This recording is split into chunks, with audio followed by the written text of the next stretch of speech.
Good morning students. सामाजिक विकास को प्रभावित करने वाले कारक की दूसरी कक्षा में आपका स्वागत है। हमने इससे पहली क्लास में बात की थी सामाजिक विकास को प्रभावित करने वाले कुछ कारकों की, जिनमें प्रमुख है परिवार, विद्यालय, हमारा सामाजिक परिवेश और वातावरण, सांस्कृतिक कारक, आर्थिक कारक, मीडिया और संचार की व्यवस्थाएं, साथी समूह है, शारीरिक और मानसिक स्वास्थ्य, राजनीतिक और कानूनी ढांचा। इससे आगे के कारकों के बारे में हम विचार करते हैं। इससे अगला कारक है धार्मिक आस्थाएं और हमारी मान्यताएं। समाज के अंदर जिस प्रकार हमारा देश भारत लोकतांत्रिक देश है, इसमें विभिन्न प्रकार के धर्मों और संप्रदायों को मानने वाले लोग रहते हैं। फिर भी विविधता में एकता का ये बहुत बड़ा उदाहरण दुनिया के सामने हम प्रस्तुत कर रहे हैं। समाज पर इसका बहुत ही अधिक गहरा प्रभाव पड़ता है। धर्म, धार्मिक अनुष्ठान व्यक्ति के सोचने, बोलने और व्यवहार करने के तरीके को गहराई से प्रभावित करते हैं।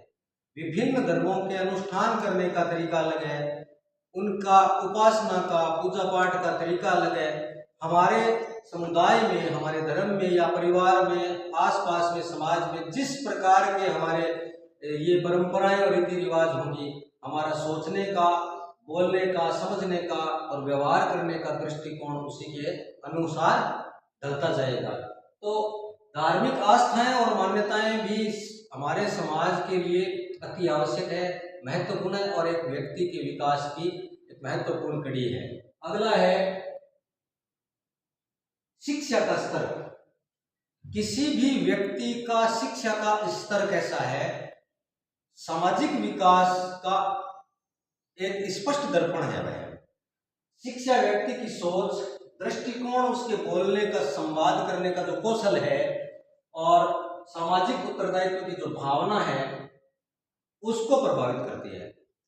उच्च शिक्षित व्यक्ति अधिक सजग, सहनशील और समावेशी होता है, जिससे सामाजिक समरसता और विकास को बल मिलता है। वर्तमान में शिक्षा का बहुत ही अधिक प्रचार प्रसार हो रहा है। इससे पहले के काल में यदि आप इतिहास को उठाकर देखते हैं तो शिक्षा का इतना प्रचार प्रसार या लोगों का शिक्षा के प्रति इतना लगाव नहीं था और सामाजिक विकास में वह एक बहुत ही बड़ी बाधा था। जैसे महिलाओं और बालिकाओं की शिक्षा उस समय नहीं होती थी। वर्तमान में बालिकाएं और महिला शिक्षा पर बहुत ही संस्थाएं काम करती है, परिवार भी जागरूक हो रहे हैं, सरकारें भी काम कर रही हैं और समाज जागरूक हो रहा है। जैसे जैसे शिक्षा का प्रचार प्रसार होता है, उन्नति होती है और उच्च शिक्षा को बढ़ावा मिल रहा है, उसी प्रकार समाज विकसित हो रहा है, कुरीतियां छोड़ रहा है और एक सकारात्मक मार्ग की ओर प्रशस्त हो रहा है। तो ये एक महत्वपूर्ण पहलू है कि शिक्षा का जितना स्तर उन्नत होगा, व्यक्ति का सामाजिक विकास उतना ही अधिक होगा। अगला बिंदु है भाषा और संप्रेषण कौशल।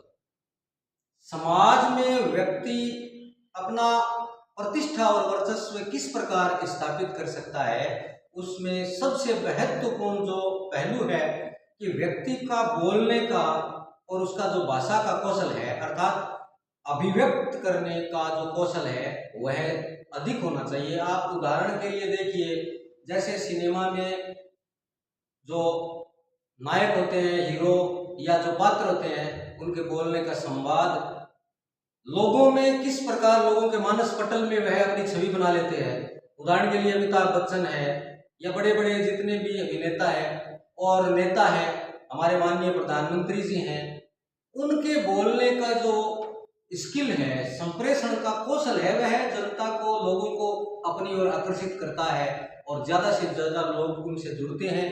यही कारण है कि व्यक्ति का बोलने का, संप्रेषण का कौशल उन्नत होना चाहिए, वह समाज से अधिक जुड़ता है। अगला है आत्मसम्मान और आत्मविश्वास। यदि व्यक्ति के अंदर, स्वयं के अंदर आत्मसम्मान की भावना है, उसके अंदर आत्मविश्वास की भावना है, तो वह स्वयं को हेय दृष्टि से नहीं देखेगा, स्वयं को कम नहीं समझेगा और वह ज्यादा से ज्यादा लोगों के साथ सकारात्मक व्यवहार करेगा। यदि व्यक्ति में आत्मसम्मान और आत्मविश्वास की भावना प्रबल है तो वह समाज के हर गतिविधि में सक्रिय भाग लेगा। उसके अंदर संकोच की भावना नहीं होगी कि यार ये मैं कैसे करूं, मैं तो ऐसे कर ही नहीं सकता। यदि व्यक्ति के अंदर इस प्रकार के विचार नहीं है कि वह कुछ नहीं कर सकता, तो अगर उसमें आत्मविश्वास प्रबल है, उसमें स्वयं के आत्मसम्मान की इच्छा प्रबल है, तो वह ज्यादा से ज्यादा समाज में भाग लेगा, योगदान देगा। और अगला है प्रेरणादायक आदर्श। हम किसी न किसी व्यक्ति से प्रेरणा लेते हैं। बालक सर्वप्रथम प्रेरणा अपनी माता से लेता है। आपको भारतीय पौराणिक कथाओं में, ग्रंथों में, महाकाव्यों में आपको बहुत से माताओं के उदाहरण मिल जाएंगे कि किस प्रकार उन्होंने अपने बालकों को एक वीर और समाज के अनुकूल व्यवहार करने का शिक्षा प्रदान की। जैसे शिवाजी हैं, महाराणा प्रताप हैं, और आपके सामने बहुत सारे उदाहरण मिल जाएंगे। कई बार व्यक्ति अपने जीवन में किसी महान व्यक्ति, गुरु, नेता या सामाजिक कार्यकर्ता से प्रभावित होता है, वह सामाजिक मूल्य और व्यवहार को उनके अनुकूल अपनाता है। बहुत से महापुरुष हमारे समाज में हुए हैं, समाज सुधारक हुए हैं, महान योद्धा हुए हैं, सूरवीर हुए हैं।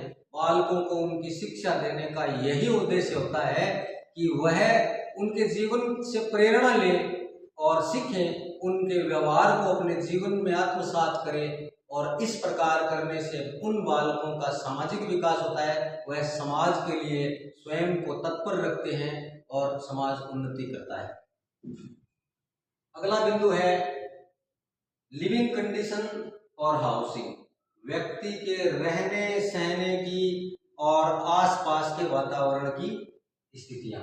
व्यक्ति जिस प्रकार के भौतिक वातावरण में रहता है, जैसे स्वच्छता, भीड़ भाड़, शांति और या अशांति, जैसे गांव में रहने वाला और शहर में रहने वाला, झुग्गी झोंपड़ी में रहने वाला और एक बहुत बड़ी अच्छी आबादी में रहने वाला, जिस प्रकार के भौतिक वातावरण में हम रहते हैं, हम अपनी दिनचर्या, अपना व्यवहार उसी के अनुसार बना लेते हैं। इस प्रकार से इस वातावरण का भी हमारे सामाजिक विकास पर प्रभाव पड़ता है। हमारी टेक्नोलॉजी और हमारे डिजिटल एनवायरनमेंट का भी हमारे सामाजिक विकास पर प्रभाव पड़ता है। इसके बारे में हमने पहले संचार के बिंदु में बात की थी कि आज के समय में digital media, smartphone, application, virtual communication, जैसे कोविड-19 के बाद में हमने जूम क्लासरूम, ऑनलाइन कक्षाएं और ये जितने भी डिजिटल प्लेटफॉर्म्स हैं उनका यूज करना सीखा। हमने स्वयं को उसमें डाल लिया।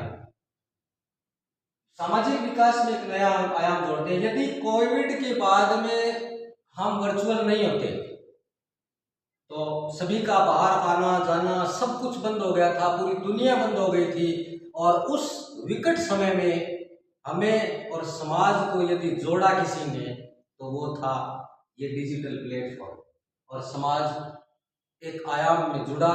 एक बड़ी संख्या में इस डिजिटल प्लेटफॉर्म के कारण हम सब आपस में बात करने लगे और जुड़ने लगे, और ये जो भी आपदा आई थी उससे हमने एक उपलब्धि हमारे समाज में और विज्ञान ने हमें दी।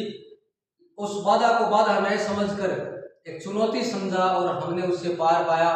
इसी प्रकार इसका हालांकि एक नकारात्मक पहलू भी है कि इसकी अत्यधिकता जो आजकल सोशल मीडिया पर होती है